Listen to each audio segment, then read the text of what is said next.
ایک روایت جو امام بخاری لے کر آتے ہیں، من قال لا الہ الا اللہ، جس نے لا الہ الا اللہ کہہ دیا، وَإِن زَنَا وَإِن سَرَقَ، اس کے بعد وہ زنا کرے، چوری کرے، پھر بھی وہ جنت میں داخل ہو جائے گا۔ ساؤتھ افریقہ سے ہمارے عمران بھائی ہیں، انہوں نے یہ سوال کیا کہ آئے مفتی صاحب کے سامنے، آئیے مفتی صاحب سے سمجھتے ہیں، سیکھتے ہیں یہ حدیث متنن و سندن درست ہے یا نہیں ہے، یا اس کا معنی کیا ہے۔ بظاہر تو اس کے اندر معنی بڑا خراب نظر آ رہا ہے، تو انشاءاللہ سیکھتے ہیں۔ اور میں اعلان کرتا چلوں، انشاءاللہ ہماری کلاس شروع ہونے والی ہے۔ اگر آپ بھی مفتی صاحب سے پڑھنے کے متمنی ہیں، قرآن کو صحیح سیکھنا چاہتے ہیں، سمجھنا چاہتے ہیں، تو آئیے ہمارے کورس میں ضرور شامل ہو جائیے۔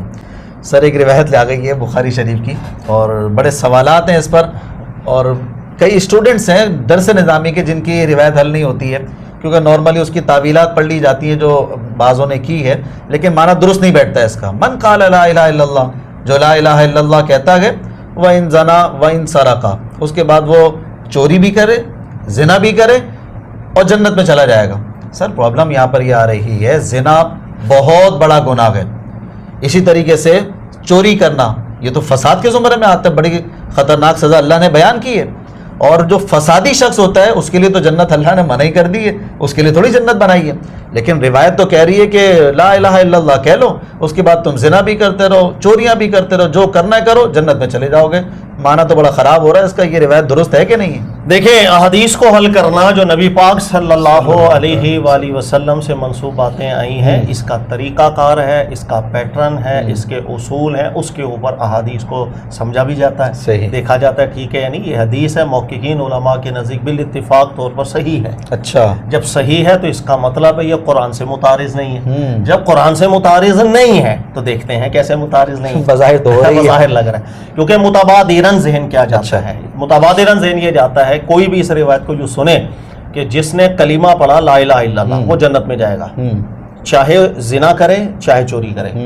متبادراً ذہن میں یہ چلا جاتا ہے کہ ہم سے جو بھی گناہ ہو جائیں گے کلمہ پڑھنے کی بنیاد پر ہم جنت کے مستحق ہو جائیں گے۔ یہ میں سمجھا دیتا ہوں، ایسے اس حدیث کو کوئی بھی پڑھے گا نا، لا الہ الا اللہ جس نے پڑھا، من قال جس نے یہ پڑھا وہ جنت میں چلا جائے گا، داخل الجنہ وَإِن زنا وَإِن سرق، اگرچہ اس سے چوری ہوئی ہو، اگرچہ اس سے زنا ہوا۔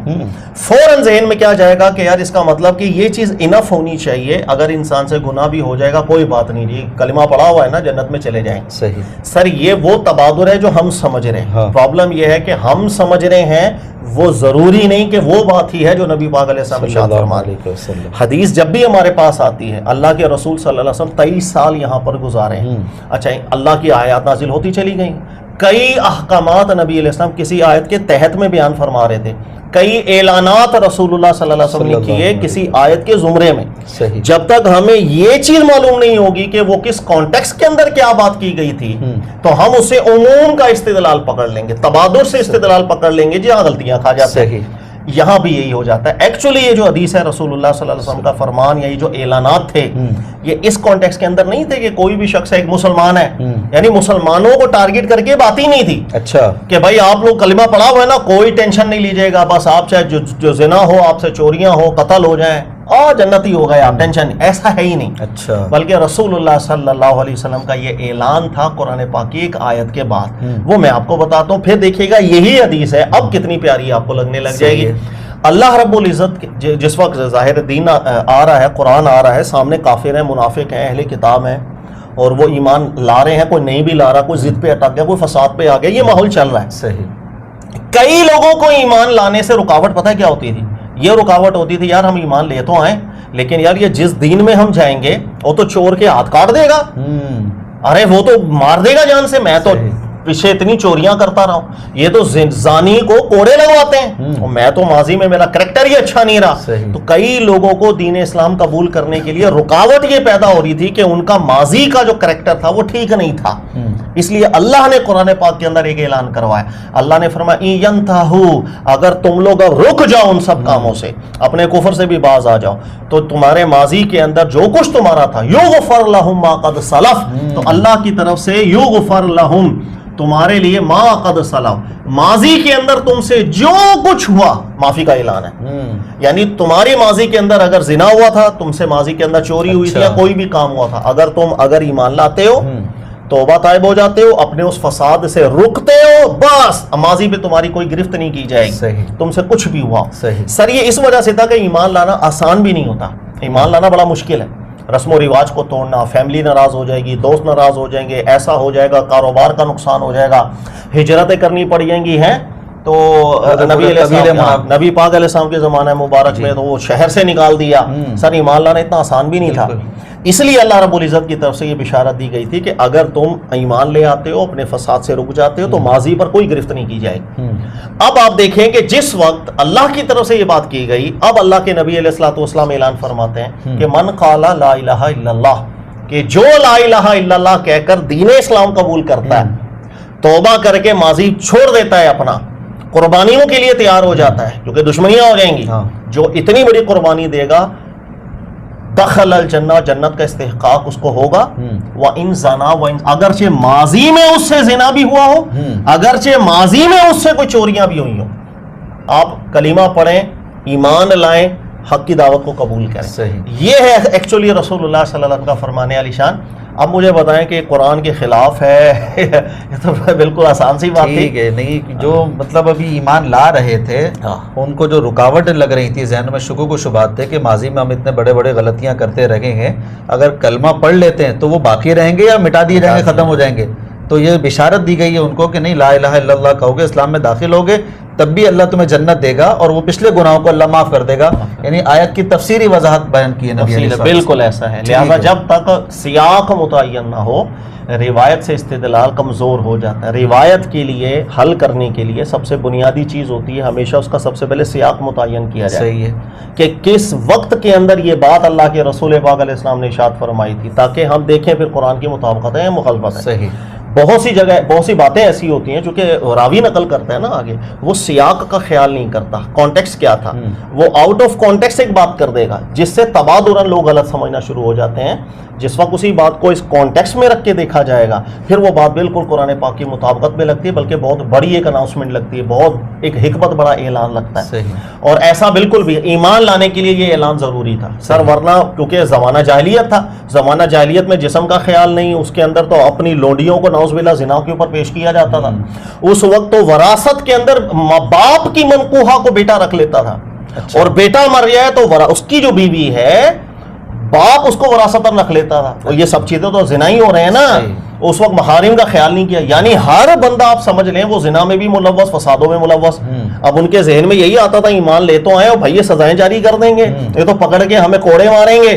تو وہ رکاوٹ دور کر دی گئی کہ نہیں, جب تم ایمان لاتے ہو, توبہ کرتے ہو, تو یغفر لہم ما قد سلف, ماضی پورا کلیئر کر دے گا اللہ, ڈیلیٹ ہو جائے گی ساری. اب سے شروع ہوگا ایمان لانے کے بعد. پھر اگر تم سے کوئی جانتے بوجھتے حرکت ہوگی تو اس پر حد جاری ہوگی, سزا جاری ہوگی, ماضی کے عمل کے اوپر نہیں ہوگی. یہ ہے اصل میں اعلان, اور بڑا پیارا اعلان ہے. اس کے بغیر اسلام کی طرف آنا ممکن ہی نہیں تھا کفار کا. یعنی ان کو ہمت بندائی گئی ہے, ڈھارس دلائی گئی ہے کہ آ جاؤ اسلام کی طرف, ماضی کی طرف توجہ نہ کرو, وہ اللہ معاف کرے گا. اچھا سر, روایت تو بڑے بہترین طریقے سے سمجھ میں آ گئی ہے, لیکن ضمناً میرا ذہن کہیں اور چلا گیا ہے. سوالات میں نے کچھ اور لکھے تھے, لیکن چلے میں اس کو بھی تھوڑا ہٹا دیتا ہوں. سوال یہ بھی گرما گرمی بنی ہوئی ہے سوشل میڈیا پر, ایک دیوبندی عالم دین ہے اور ایک بریلوی عالم دین ہے, ان دونوں کے درمیان کچھ گرما گرمی ہو گئی ہے, مناظرے تک بات چلی گئی ہے, وہ مناظرہ کرنا چاہ رہے ہیں آپس میں. تو یہ جیسے آپ نے بات کہی ہے یغفر لہم ما قد سلف, اللہ رب العزت کا یہ اعلان ہے, تو ہمیں اس سے کچھ یہ روشنی نہیں لینی چاہیے کہ یار ماضی کے گڑے ہوئے مردے کو کیوں اٹھا رہے ہیں آپ لوگ. یعنی ماضی کی ہی باتوں پر ان کا گرما گرمی ہو رہی ہے کہ جناب ایسا ہوا تھا, ایسا ہوا تھا, ایسا ہوا تھا. اب میں دفاع کر رہا ہوں اس بندے کا جو دنیا میں ہے ہی نہیں, میں اس بندے سے ملا نہیں ہوں. تحریرات کے اندر معاملات آ گئے, چاہے وہ دیوبندیوں کی طرف سے آئے, چاہے وہ بریلویوں کی طرف سے آئے ہیں, لیکن وہ تحریروں کے اندر معاملات آ گئے ہیں, میرے سامنے بندہ موجود ہی نہیں ہے. لیکن میں اتنا زور زبردستی کر کے حکم لگاؤں گا نا کہ جناب نہیں, یہ جو بندہ تھا نا یہ مشرک گزرا ہے, وہ بولے گا یہ گستاخ رسول گزرا ہے, دونوں ایک دوسرے پہ الزام لگا رہے ہیں. تو سر اس سے کوئی تھوڑا نور نہیں لینا چاہیے. کہاں کی بات کہاں لے گئے, مجھے اچھی لگی, مجھے اس حوالے سے اچھا لگا. یاد رکھیے گا کہ جب آپ کچھ بڑا کرنے جاتے ہیں تو یغفر لہم ما قد سلف, یہ قرآنی استدلال حکمت بڑا سمجھنا چاہیے. صحیح. ہمارے یہاں فرقہ واریت ختم ہو ہی نہیں سکتی اگر ہم نے اس چیز کا خیال نہیں, یعنی ماضی کو بھلائیں, آگے نئے سرے سے چلیں. صحیح. ٹھیک ہے, جو ظاہر ہے, ہم آپ نے بالکل ٹھیک کہا, ایسے افراد کے بارے میں ہم گفتگو کر رہے ہیں جو ابھی خود موجود نہیں. صحیح ہے. ان کے بہاف پر ہم دفاع کر رہے ہیں یا ہم رد کر رہے ہیں. ارے بھائی وہ نہیں ہے اس دنیا کے اندر، اب اللہ کے پاس ان کا معاملہ ہے، چھوڑ دو. ماضی کو ختم کر کے آگے جب تک نہیں سوچیں گے فرقہ واریت ختم نہیں ہوتی. اس کی وجہ صرف یہی ہے کہ سب سے بڑی رکاوٹ میرے فرقے کو آپ کے فرقے سے سلام کرنے کے لیے رکاوٹ وہ یہی ہے ماضی. ماضی میں تم نے ایسا کیا، تم نے ایسا کیا، ایسا ہوا تمہاری کتاب میں، ان کی کتاب میں. یہ لڑائی جھگڑے سر 100 سال ہو گئے ہیں، 500 سال بھی گزر جائیں گے، کبھی ختم نہیں ہوگا. جب تک انسان اس علت کو اٹھا کر باہر نہ مار دے. آسان الفاظ میں دیکھیے گا، ایک کنواں ہے، مثال دی جاتی ہے، کوئی جانور گر گیا، ناپاک اور بدبو آ رہی ہے، جب تک جانور نہیں نکالیں گے پانی نکالنے کا فائدہ کوئی فائدہ نہیں ہوگا. صحیح کہہ رہے ہیں، کوئی فائدہ نہیں. بلکہ اگر جانور آپ گرائی رکھو گے، یعنی وہ علت ختم آپ نہیں کر رہے، تو قرآن پاک کئی دفعہ نص کرتا ہے کہ ایسی دلوں کے اندر بغض اور نفرت اور پیدا ہو جائے گی، پھر قیامت تک تم نہیں نکال پاؤ گے. یہی اہل کتاب سے متعلق بھی قرآن نے ذکر کیا تھا، نصارہ سے متعلق بھی قرآن نے ذکر کیا، یہود سے متعلق بھی قرآن نے ذکر کیا. تو ہمارے سب سے بڑی رکاوٹ ایکچولی یہی ہے. تو ہمیں کیا کرنا ہے، جو ماضی ہے سر، اس کے ماضی کے بارے کے اندر ایک اصول متعین کریں کہ ہاں بھائی کچھ عبارات آئی ہیں، وہ ایک گروہ ہے اس کو نہیں اچھی لگ رہی، ان کی کچھ عبارات ہیں دوسرے گروہ کو اچھی نہیں لگ رہی. اگر یہ ان میں تعویلیں کر رہے ہیں، اس کو درست معنی پہ بٹھا رہے ہیں، وہ اپنی باتوں کو درست معنی پہ بٹھا، بس یہیں پر معاملے کو ختم کر دیا جائے. تو بھائی دونوں طرف ہی ایسی چیزیں ہیں کہ کچھ عبارتیں ہیں جس کا تبادر غلط جا رہا ہے، گستاخانہ جا رہا ہے، لیکن تعویلیں نکل رہی ہیں. آپ کو آپ کی تعویل قبول، آپ کو آپ کی تعویل قبول. یہ باب اب ہم بند کر دیں. اب آگے اس ماضی کو نہ چھیڑا جائے. سر یہ ہے وہ باب جس کو ہم باندھیں گے تو آگے ہمارا مستقبل اچھا ہوگا. جب تک ماضی کا یہ دروازہ کھلا رکھیں گے فرقہ واریت ختم نہیں ہو سکتی. دعوت آپ نے دے دی، بہت اچھا لگا، سننے کو بھی مزہ لگا. عملی قدم کی طرف کچھ علماء بڑھے، ہمارے مفتیان کرام بڑھیں گے. میں نتیجہ بتا دیتا ہوں آپ کو کہ نتیجہ کیا ہوا. انہوں نے اس پر عمل کیا، انہوں نے کہا یار ماضی کو دفناؤ، مستقبل اب بنانے کی کوشش کرتے ہیں. پاکستان میں بہت فرقہ واریت ہو گئی ہے، ہم بہت لڑ بڑھ لیے، بہت مر گئے ہیں، اور مسلمان جو ہے نا وہ اسی چکر میں پڑے ہوئے، عوام خراب ہو رہی ہے. تو منیب الرحمان صاحب، مفتی تقی عثمانی صاحب جب آپس میں ملتے ہیں تو سلام دعا کرتے ہیں، بیٹھتے ہیں، بات چیت کرتے ہیں، نمازیں پڑھ رہے ہوتے ہیں ایک دوسرے کے پیچھے، اور ہنس مکھ جو ہے نا بات چیت چل رہی ہوتی ہے.